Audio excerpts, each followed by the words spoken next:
morning, everyone, wherever you are. My name is Joy Adebayo, the Facility Manager for Adbond and Loans. I'll be taking the training today, 15th March of 2021. And the topic of training for today is character and integrity. So we start off by giving a quote by John Winde, which says, "Be more concerned with your character than your reputation, because your character is what you really are, while your reputation is merely what others think you are." That's to tell you that our character goes a long way wherever we are, whatever we do, whoever we are. Your character matters a lot, no matter what you do. It stays in you. So you either make a good character or a bad one. But in life, it's better you always maintain a good character, which is by far the way of life to relate diplomatically with anybody, anywhere in the whole world. We should continue by giving a definition of character, which says, according to Oxford Dictionary, character are all qualities and features that makes a person different from others. In other words, every individual has unique qualities that makes them who they are, which forms the character. So in a nutshell, character is a unique trait that each and every one of us has. So wherever, whatever, as you can see the image, each and every one of us, as unique as we are, as our faces are different, so also our character differs. So you must do as well to maintain the unique character you have in life. These are qualities and features that makes up an individual's character. You can see with the image we have here, we have under character the qualities you are to have as an individual. You are trustworthy, transparency, authentic, honest, and loyal, and these all form integrity. And when it comes to selflessness, under character still, we have humble, courageous, respectful, teachable, generous, trusting, and caring. Without all this, you can't claim to be selfless. And under character as well, you have to be responsibility. And under that, we have reliable, dedicated, intentional, self-disciplined, future-focused, and confident. With all these unique qualities, you must possess to show that you have a good character. No matter who you are, you must possess all this. Integrity, as you know, is part of it, and we are going to give a definition to that also. And according to the same Oxford Dictionary, integrity is the quality of being honest and having strong moral principles. And in other words, as a person, you need to have good character to possess great integrity. Without integrity, which everybody must have, you can't do well in life. Integrity goes a long way as well as character. Your integrity matters a lot in a work environment, in the family, at playground, everywhere you are. Your integrity must matter. Don't just say nobody is watching, let me do whatever I am. Both inside and outside, private or public, your integrity must be the same. Don't play a wolf inside or outside and play the sheep outside where everybody will see you. Your integrity must show that you are what you are and not what people assume that you are. You must show both in a good manner. We go on with giving difference between character and integrity. Both, to me, they are not really different, but we are going to see what makes it a little bit. When you combine character and integrity here, what you get is dedicated devotion to a strict moral or ethical code.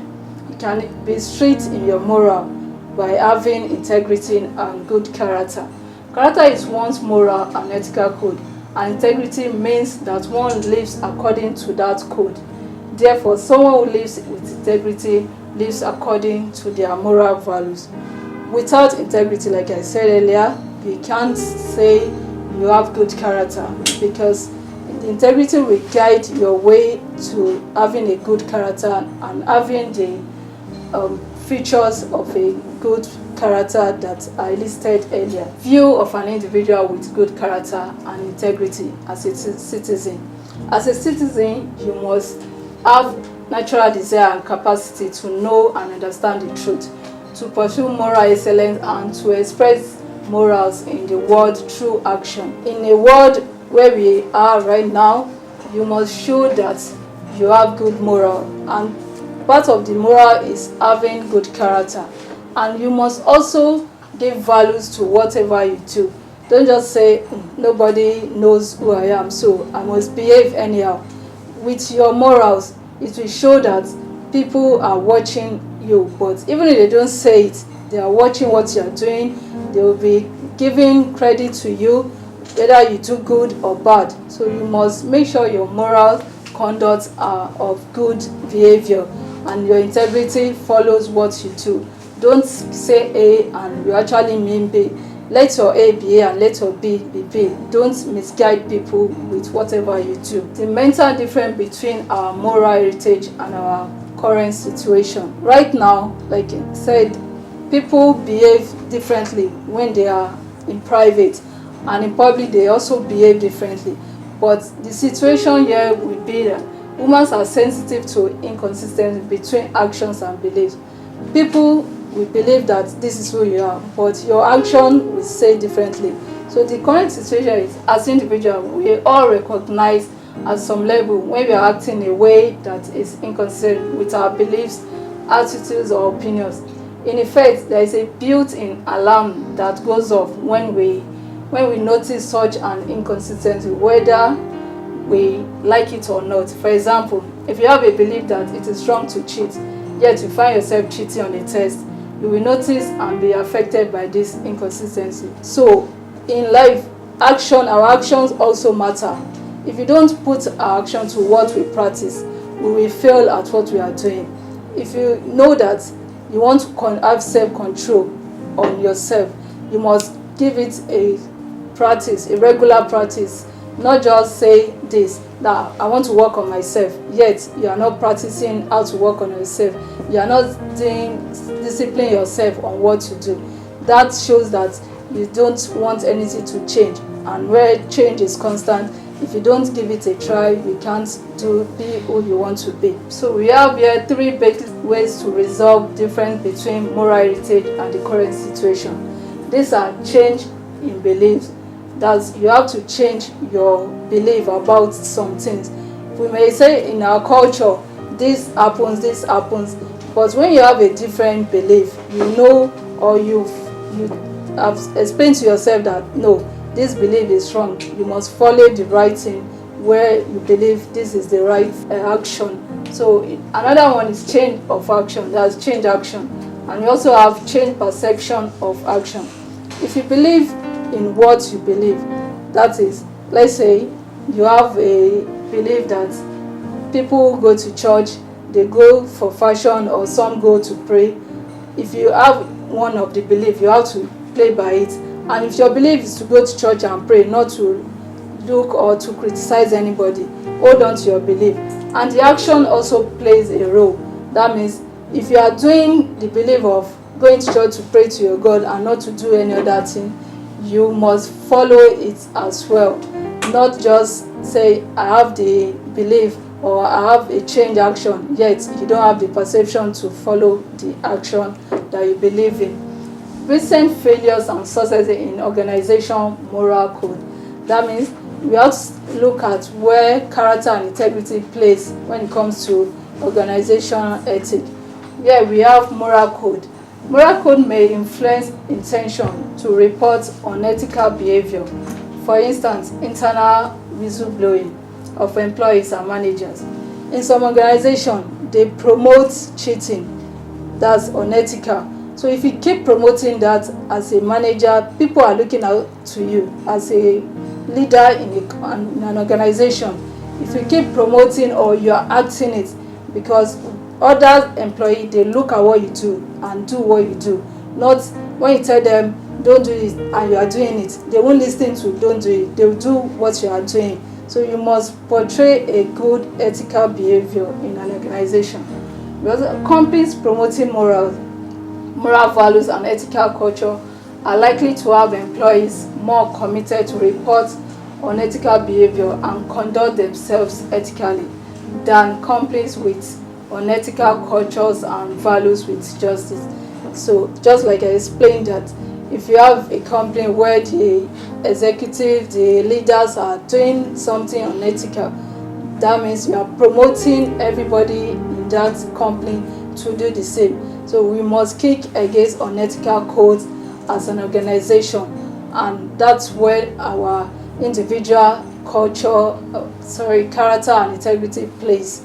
Developing character and integrity goals of an organization. How do we do that? By identifying moral values, by being honest in communication. When you communicate, let what you are saying be what you mean. Don't say A and mean B. And by respect for property.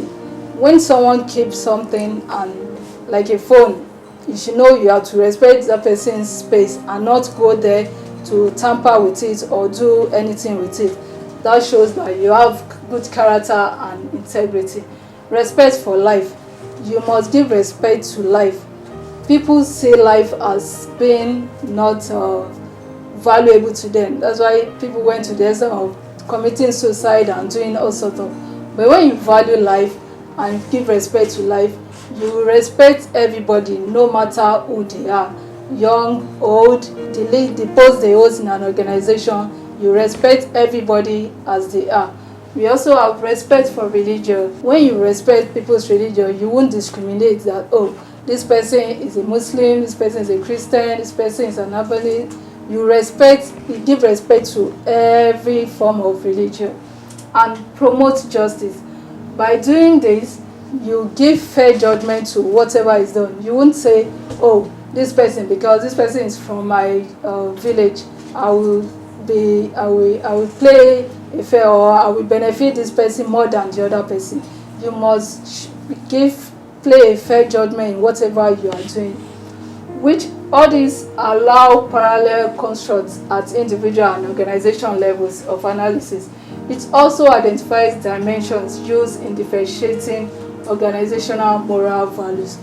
All these goals listed shows how an organization and also an individual can put their character and integrity into play, whether as a person or as an organization as a whole. We have moral culture of workplace organizations. Is it healthy or corrupting? We have to ask ourselves that if you have to put in character and integrity into an organization play, how does it come to play? Is it healthy to the organization or corrupting to the organization? There are principles to measure that the acceptable moral culture of workplace. This can be measured by 1. Being a role model and be visible.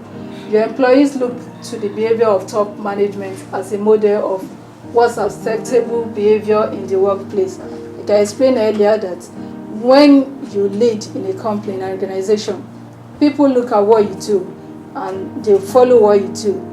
If you're a boss that is always giving attitude to your co-workers, they know that, oh, it's a no-go area. They don't want to even bring any idea to you or talk to you. They keep your space. Whenever they see you coming, they maintain their silence and keep to what they are doing. If you're not around, they are happy that, oh, thank God this person's not around, let me do what I have to do. But when you behave to them very well, they will also do the same. They will replay whatever you give to them. We also have communicating moral expectations. When you communicate very well to your co-workers, to your staff in an organization, it promotes good ethical behavior. They all want to bring an idea, they all want to do the right thing, they all want to make the company grow, and they also want to grow as well. So when you do this, it helps the organization to be healthy and not corrupting. We also have offering morals training. As we always do our training, we give advice, we give the trainings that will help us in life, in growing as a person and as an organization. We give ideas to each other on what to do and what not to do. So it also promotes that. It also gives visible reward moral acts and punish immoral acts. So it's healthy in that way. When you make character and integrity come into play in an organization.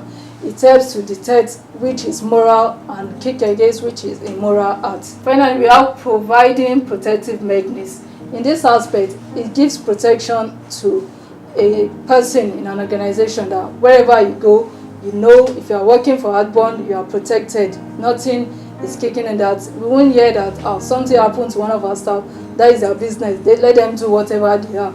Or this staff was arrested while in the course of duty. That's none of our business. So it will give protective mechanism as a company and as an organization as a whole. In conclusion, we are going to say, in order to achieve a good character and great integrity, commitment to sound moral principles is essential, and they act as an antecedent value. So in an organization, without character and integrity, you can't be successful in whatever you do. And as a person, as an individual as well, without character, good character, not just character, and good integrity, with all the features it entails, you can't succeed in life. So for an organization to succeed, highlighting the critical importance of person to organization values and the idea of including integrity tests in the staff selection process is highly recommended. So in whatever you do, you must allow integrity play its own role as an organization, as a person. It makes me give an example of an organization where an interview was being conducted. The panel of judges were there with the candidates they are interviewed. So they had to call the reference person the candidate choose. Oh, hello, do you know this person? All the queries, no, I don't know this person. So all the judges were like, how come you use someone that doesn't know you as a referee? So after even the candidates were surprised. The candidate had to call the referee later that, okay, and even put it on loudspeaker. Oh, hello, how are you doing? How are you? The person I just denied that I don't know this person was giving good compliment. How is the job? Have you gotten the job? So we should be careful with the kind of integrity we play. If you want to be a wolf, be a wolf. If you want to be a sheep, be it. So our character goes a long way to make us who we are. In a nutshell, character, integrity plays part of our success story in life. The foundation stones for a balanced success are honesty, character, integrity, faith, love, and loyalty. This is a quote by Zig Ziglar.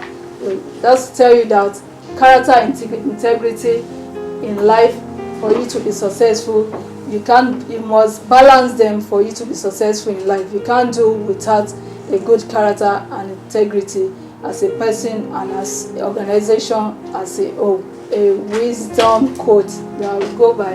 An individual needs an enduring strategy for character development that is fully integrated into the culture, the society, and the professional growth of team members at every level. So our character, our integrity plays a role at an individual level, at our cultural level, at our society level, in the community, and as the team members with which we work with, and as a whole, the world as a whole, for you to succeed in life. Thank you for listening to the training today. Kindly subscribe to our YouTube channel and drop your comments or question below. Thank you.